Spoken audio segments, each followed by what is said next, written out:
একটা লোক মৃত্যুর পর বারবার ফিরে আসে।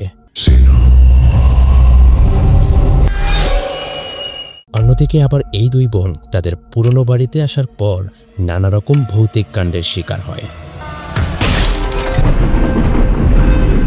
দেখা যায় তারা বমি করলে ভেতর থেকে মাটি বের হয়ে আসে।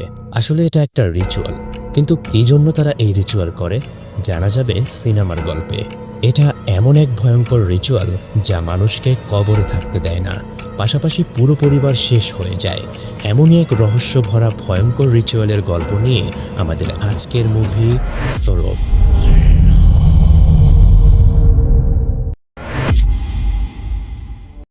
শুরুতে একটা ডেলিভারি ম্যান এই বাড়িতে আসে পার্সেল ডেলিভারি করার জন্য, কিন্তু কয়েকবার বেল বাজানোর পরেও কেউ দরজা খোলে না। তাই সে জানালায় যায় দেখতে যে কেউ আছে কিনা। সে দেখতে পায় একটা বৃদ্ধা লোক হাঁটাহাঁটি করছে।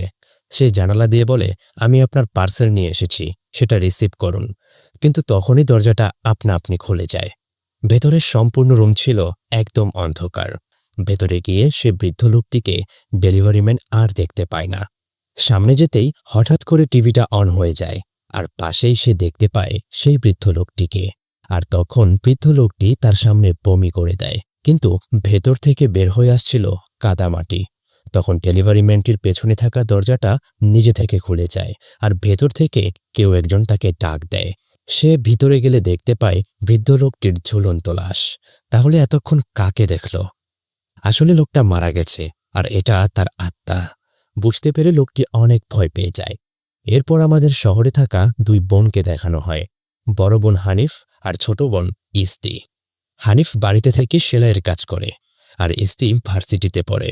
তাদের দুই বোনের আর কেউ নেই, তাই তারা খুব মিলেমিশে থাকে, একে অপরের দেখভাল করে। ছোট বোন ইস্তি একটা ডিবেটে অংশগ্রহণ করবে, যার জন্য তাকে জাকার্তা শহরে যেতে হবে। এই কারণে তারা দুই বোনে খুবই খুশি ছিল। কিন্তু তখনই তাদের কাছে একটা ফোন আসে।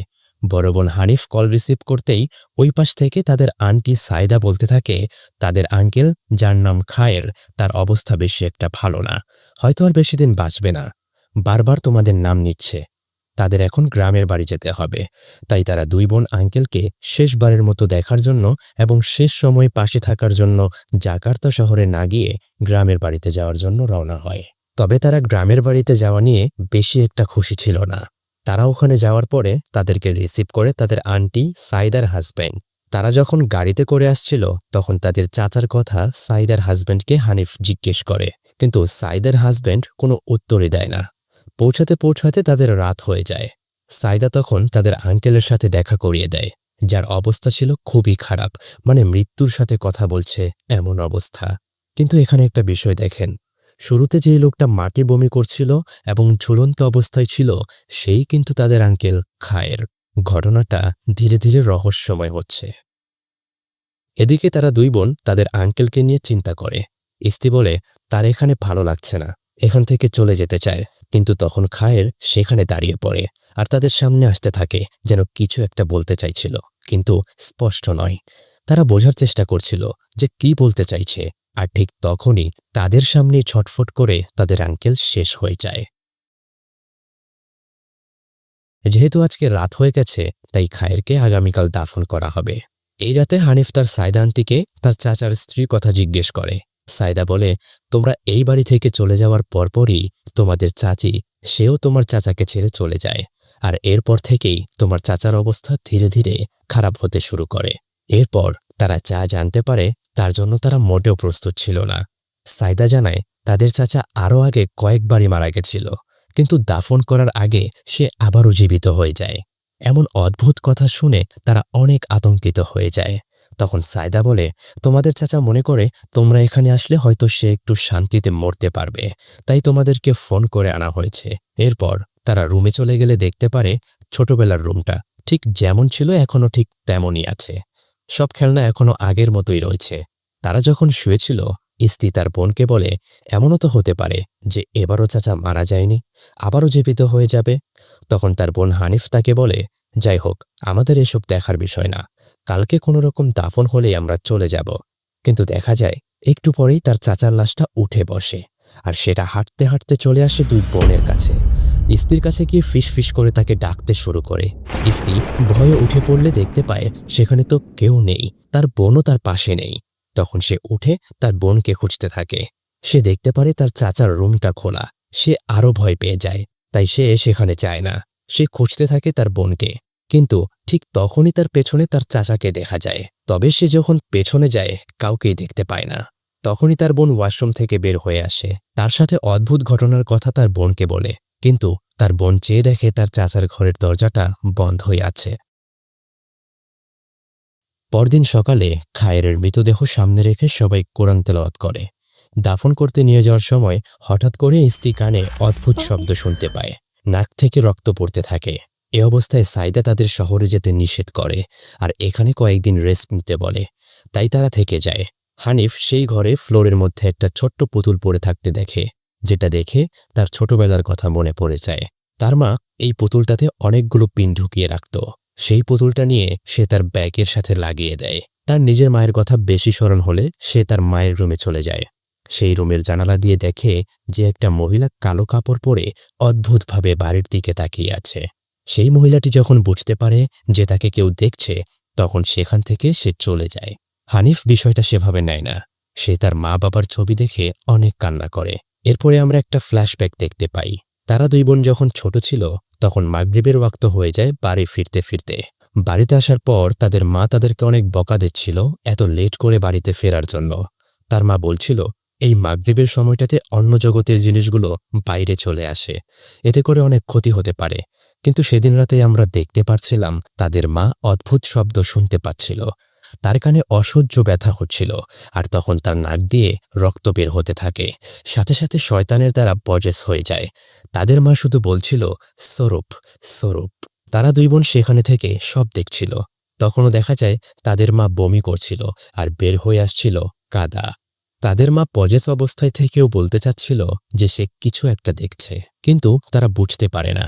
এরপর তাদের সামনে তাদের মা একটা সাদা কাপড় দিয়ে ফ্লোরে জোরে জোরে মাথা বাড়ি দিয়ে সেখানেই শেষ হয়ে যায়। অর্থাৎ ভৌতিকভাবেই মারা গিয়েছিল তাদের মা। সিন বর্তমানে আসে। সাইদা তাদেরকে বলছিল যে তোমরা আরও একটা সপ্তাহ এখানে থেকে যাও, তোমাদের চাচার জন্য আমরা মিলাদ মাহফিলের আয়োজন করব। তাই তারা থেকে যায়। স্ত্রী যখন রাতে নামাজ পড়ছিল তখনই তার পেছনের জানালাটা খুলে যায়। সে জানালা দিয়ে উঁকি দিয়ে দেখতে পায় তার আঙ্কেল অর্থাৎ তার চাচা খায়ের বাহিরে দাঁড়িয়ে আছে আর তাকে ডাকছে। স্ত্রী অনেক ভয় পেয়ে যায়। সে তার বোনকে বলতে থাকে, চাচা এখনো মরেনি, আমার কিছুই স্বাভাবিক লাগছে না, এখান থেকে চলে যেতে হবে। হানিফ তখন বলে, যাই হোক এসব বিষয়ে ফোকাস দিও না, আমাদের 7 দিন এখানে থাকতে হবে। হানিফ যখন ঘরে একা, তখন হঠাৎ করেই দরজার মধ্যে কিছু একটার আওয়াজ হয়। সে দরজার পাশে গিয়ে দেখতে পারে যে পুতুলটা সে তার ব্যাগে লাগিয়েছিল সেটা বারান্দায় পড়ে আছে আর তার পেছনের ঘরের ভেতরে তার চাচা ঘোরাফেরা করতে থাকে। তাদের চাচা কি সত্যিই মারা গেছে, নাকি বেঁচে আছে, নাকি আবার সেটার আত্মা এখনও ঘোরাফেরা করছে, তা পরেই জানা যাবে। রাতে যখন তারা ঘুমিয়েছিল ঠিক তখনই খুব ভয়ানকভাবে খায়ের স্ত্রীর কাছাকাছি আসে। স্ত্রী খুব ভয় পেয়ে যায়। সে চিৎকার করে ওঠে, অর্থাৎ এটা হয়তো তার একটা দুঃস্বপ্ন ছিল। এরপরের দিন সকালে হানিফ যখন তাদের ঘরটা গোছগাছ করছিল তখন সে সেখানে একটা টেবিলের ভেতর একটা কাপড় মোড়ানো কিছু একটা দেখতে পায়। হানিফ সেটা খোলার পর দেখে এটা একটা অস্ত্র। এদিকে স্ত্রী যখন টেবিলে বসেছিল তখন আবারও তার নাক দিয়ে রক্ত বের হতে শুরু করে। তখন সে ফ্লোরের মধ্যে দেখতে পায় তার ছোটবেলার খেলনাটা তার দিকে এগিয়ে আসছে। সে খুবই ভয় পেয়ে যায় আর ছটফট করতে থাকে। এমন হচ্ছিল যেন তার ভেতর কিছু একটা ঢোকার চেষ্টা করছে। তারপর কি হয় আর দেখানো হয় না। রাতে হানিফ যখন খাবার তৈরি করতে যায় তখন তার কাছে স্ত্রী এসে বলে যে সে খাবার বানাবে। তখন রান্নার দায়িত্বটা ছোট বোনকে দিয়ে সে যখন অন্য ঘরে যায় সে দেখতে পায় সেই রুমে স্ত্রী বসে আছে। তাহলে রান্নাঘরে সে কাকে দেখতে পেল? সে সেখানে গিয়ে ডাক দিতেই সেটা তার দিকে ফিরে। একটা ভয়ঙ্কর মুখ, অদ্ভুত হাসি, চোখ একদম কুচকুচে কালো। সে ভয় পেয়ে যায়। ঠিক তখনই আসল স্ত্রী তার পেছনে আসে আর রান্নাঘর থেকে সেই জিনিসটা উধাও হয়ে যায়। হানিফ এসবে খুবই ভয় পেয়ে যায়। এরপর সে যখন বাথরুমে যায় হঠাৎ করে সে দেখে বাথরুমের বাথটব থেকে তার চাচা বের হয়ে আসছে। সে দরজার দিকে আসে সে দরজার দিকে আসে, কিন্তু দরজা খুলছে না। এরপর কোনো রকমে সে দরজাটা খুলে বাহিরে বের হয়, কিন্তু বাহিরে বের হয়ে সে তার বোনকে কোথাও খুঁজে পায় না। সেখানে হানিফ কিছু আওয়াজ শুনতে পায়, যে আওয়াজটা আসছিল তার চাচার রুম থেকে। সে সামনে গিয়ে চাবির ফুটো দিয়ে ভেতরে দেখার চেষ্টা করে যে ভেতরে কিসের আওয়াজ আসছিল। সে সামনে গিয়ে চাবির ফুটো দিয়ে ভেতরে দেখার চেষ্টা করে যে ভেতরে কিসের আওয়াজ হচ্ছে। সে দেখে তার চাচা আর তার বোন দাঁড়িয়ে আছে। তার চাচা তার দিকে আসতে ইশারা করে, আর হঠাৎ করেই সেটা তার চোখের সামনে এসে পড়ে। হানিফ চিৎকার করতে থাকে, তার বোনকে সে ফেরত চায়। তার চাচাকে সে বলে দরজা খোলার জন্য। ঠিক তখনই দরজাটা আপনা আপনি খুলে যায়। ভেতরে অদ্ভুতভাবে দাঁড়িয়েছিল তার বোন। হানিফ ব্যাগ নিয়ে এই বাড়ি থেকে চলে যেতে চায়, কিন্তু তার বোন কোনো রেসপন্স করে না। জোর করে স্ত্রীকে নিয়ে বাড়ি থেকে বের হয়ে যাবে, তখনই তার মাথা ব্যথা হতে শুরু করে। অদ্ভুত চাপ আর আওয়াজ শুনতে পাচ্ছে। তখন তার নাক থেকেও রক্ত বের হচ্ছিল। পাশে থাকা তার বোন ইস্তি পজেস হয়ে যায় আর বলতে থাকে 40 দিন, 40 দিন। তখনই হানিফ অজ্ঞান হয়ে পড়ে। জ্ঞান ফেরার পর তারা ঘটে যাওয়া ঘটনার ব্যাপারে চিন্তা করে বুঝতে পারে এখানে 40 দিনের জন্য তাদেরকে থাকতে বলা হচ্ছে। আর এর ভেতরে যদি তারা চেষ্টাও করে এই বাড়ি থেকে পালিয়ে যেতে, তাহলে তাদের সাথে খারাপ কিছুই ঘটবে। এখন তারা কি করবে কিছুই বুঝতে পারছে না। তাই তারা তাদের চাচার রুমটা খুলে তল্লাশি করে যে কেন এমন হচ্ছে, বিষয়টা কি। তখন তারা একটা বক্সের ভেতরে একটা বই খুঁজে পায়, যেখানে সৌরভ ফাস্টের বিষয়ে বলা আছে, অর্থাৎ সেই ভয়ঙ্কর রিচুয়ালটা হচ্ছে এমন যে মৃত মানুষের সাথে কথা বলতে চাইলে তার জন্য রোজা রাখতে হবে আর ইফতার করতে হবে কবরের মাটি খেয়ে। কি ভয়ানক একটা কাজ, তাই না? মূলত এই বিষয়টা সৌরভ নামের বইটাতে লেখা আছে। হয়তো খায়ের এমন কিছুই করেছে। বইটিতে আরও লেখা ছিল যে যদি কেউ এই উপোস করে এবং উপোসকারী কোনো কবরের মাটি খেয়ে উপোস ভাঙে, তাহলে সেই কবরের শয়তান উপোস রাখা ব্যক্তির শত্রুকে ধ্বংস করে দেয়। অর্থাৎ যে উপোস রাখলো সেই শয়তান তার ইচ্ছে পূরণ করে। আবার কেউ যদি উপোস রেখে সেই শয়তানকে কারো উপর ভর করে দেওয়া হয়, সেটা 40 দিন পর্যন্ত তাকে চালাতন করবে আর এক পর্যায়ে গিয়ে তাকে মেরে ফেলে। আর যদি কোনো রকমে যার উপর ভর করিয়ে দেওয়া হয়েছে সেই শয়তান যদি তাকে মারতে না পারে, মানে ব্যর্থ হয়, তাহলে যে এই উপোস পালন করেছিল তাকে সেই শয়তান টর্চার করতে শুরু করে যতক্ষণ না পর্যন্ত তার মৃত্যু হয়ে যাচ্ছে। তো সেই বইয়ের মধ্যে হানিফ তার পুরো পরিবারের একটা ছবিও পায়, যার পেছনে লেখা ছিল এই ভয়াবহতা ততক্ষণ চলবে যতক্ষণ পর্যন্ত এই ছবিতে থাকা সবাই না মারা যাচ্ছে। তখন হানিফের সন্দেহ হয়। সে মনে করতে শুরু করে হয়তো তার চাচা এই উপোস করেছিল, আর তাদের বাবা মায়ের মৃত্যুর পর তারা শহরে চলে যাওয়ার কারণে তার চাচার উদ্দেশ্য হাসিল হয়নি। তাই কবরের শয়তান তাকে শেষ করে দিয়েছে, আর এখন তাদেরকে এখানে আনা হয়েছে। 40 দিনে তাদেরকেও মেরে ফেলবে, আর তাদের চাচার উপর সফল হবে। এখন হানিফ এটা বোঝার পর তার সাইদা আন্টিকে সে কল করে ঘটনাটা জানাতে চায়, কিন্তু ওপাশ থেকে তার আন্টি কিছুই শুনতে পাচ্ছে না। উল্টো সেখান থেকে একটা ভয়ানক কণ্ঠে আওয়াজ আসতে শুরু করে, যেটা বলছিল কোনো লাভ হবে না। তারা তখন ভয় পেয়ে যায়, বাড়ি থেকে পালাতে নেয়, কিন্তু তারা এখান থেকে যেতে পারে না। কোনো একটা অদৃশ্য শক্তি তাদেরকে আবার বাড়ির ভেতর টেনে নেয়। তারা অজ্ঞান হয়ে যায়। মৃদু মৃদু চোখ খোলার পর তারা দেখে তাদের সামনে তাদের চাচি এসেছে, অর্থাৎ তাদের চাচার স্ত্রী সাবা, যে তাকে ছেড়ে চলে গিয়েছিল। কিন্তু পরক্ষণেই তারা আবার অজ্ঞান হয়ে যায় এবং পরবর্তীতে চোখ খুলে নিজেকে আবিষ্কার করে তাদের রুমের ভেতরে, তাদের রুমের ভেতরে। তারা রুমের ভেতরে শুয়ে আছে। এখন রাত। তখন তাদের মনে পড়ে তারা তো এক ঝলক তাদের চাচি সাবাকে দেখেছিল।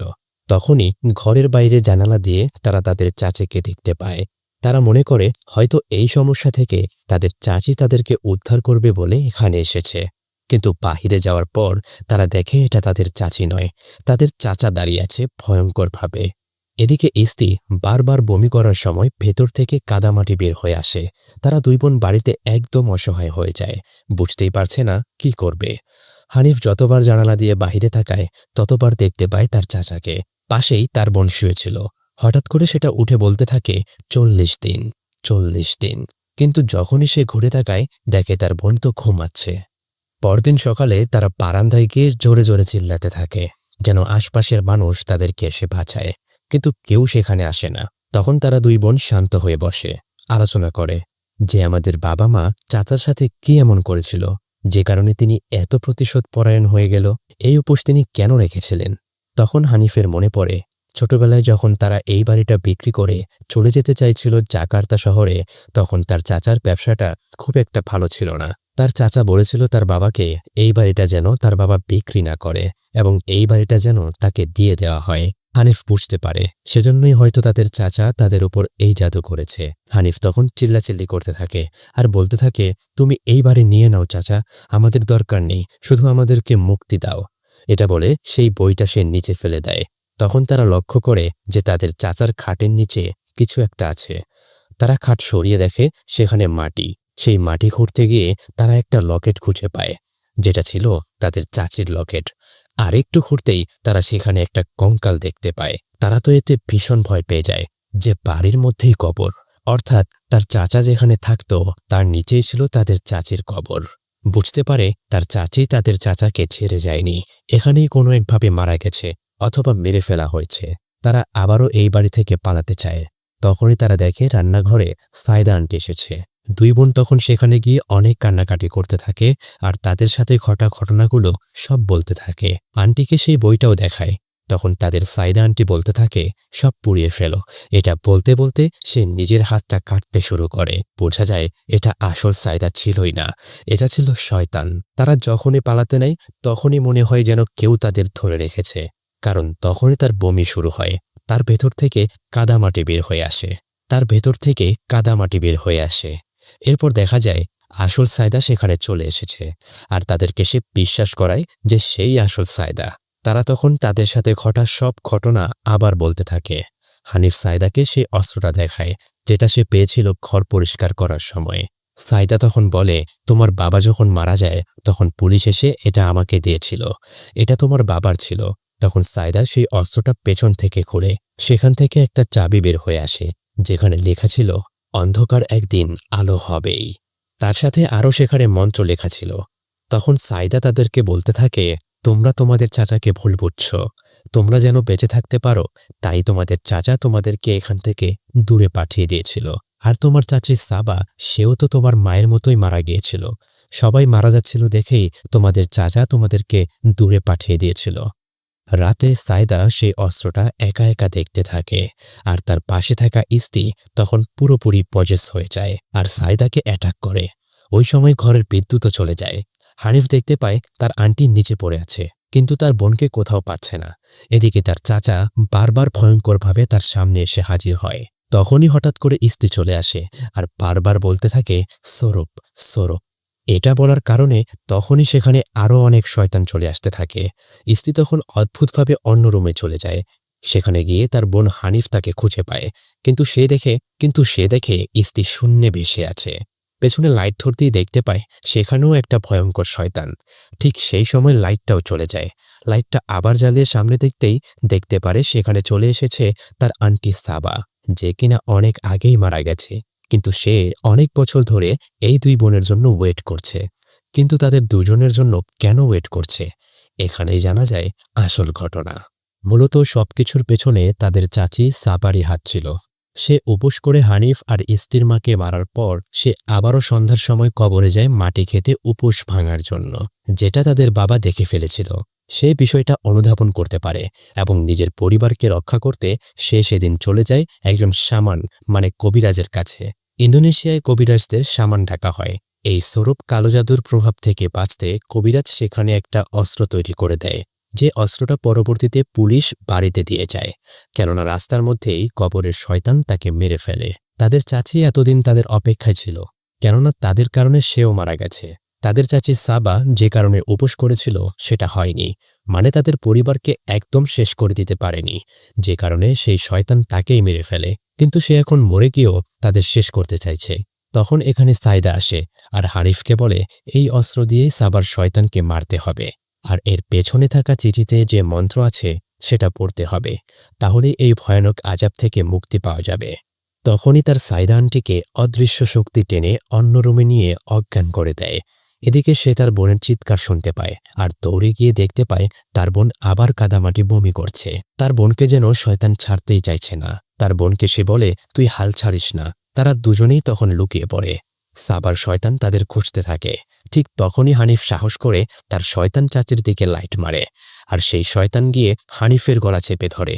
হানিফ সাহস ও সুযোগের ব্যবহার করে তার বাবার তৈরি অস্ত্রটা দিয়ে মন্ত্র পড়তে পড়তে তার চাচিকে অ্যাটাক করে, আর তার চাচির শয়তান সেখানেই আগুনে পুড়ে ছাই হয়ে যায়। হয়তো সব ভালো হয়ে গেছে, এবার তারা স্বস্তির নিঃশ্বাস ফেলে। ভয়ঙ্কর একটা রাতের পর সকালে তারা যখন চলে যাবে, ঠিক সেই সময় দরজাতে একটা মহিলা আসে। এটা সেই মহিলা যাকে হানিফ জানালার বাইরে কালো কাপড়ে দেখেছিল। মহিলাটা এসে বলে সৌরভ বইটি তার, মানে কালো জাদুর সেই বইটা। এরপর মহিলাটি আরেকটা ভয়ঙ্কর কথা বলে যে তোমরা 40 দিন এই বাড়ি থেকে বের হতে পারবে না। এটা বলেই মহিলাটি উধাও হয়ে যায়, আর তারা শুনতে পায় আবারও তার চাচা চাচির রুম থেকে ভয়ঙ্কর শব্দ। তারা সেখান থেকে পালাতে যাবে, কিন্তু দরজা জানালা সব বন্ধ হয়ে যায়। এদিকে বাহিরে দেখা যায় তার সাইদা আন্টি আর আঙ্কেল, যারা তাদেরকে এখান থেকে নিয়ে যেতে এসেছিল, তারা মরে পড়ে আছে, অর্থাৎ পুরো পরিবার শেষ। আর এখানেই মুভি শেষ হয়ে যায়।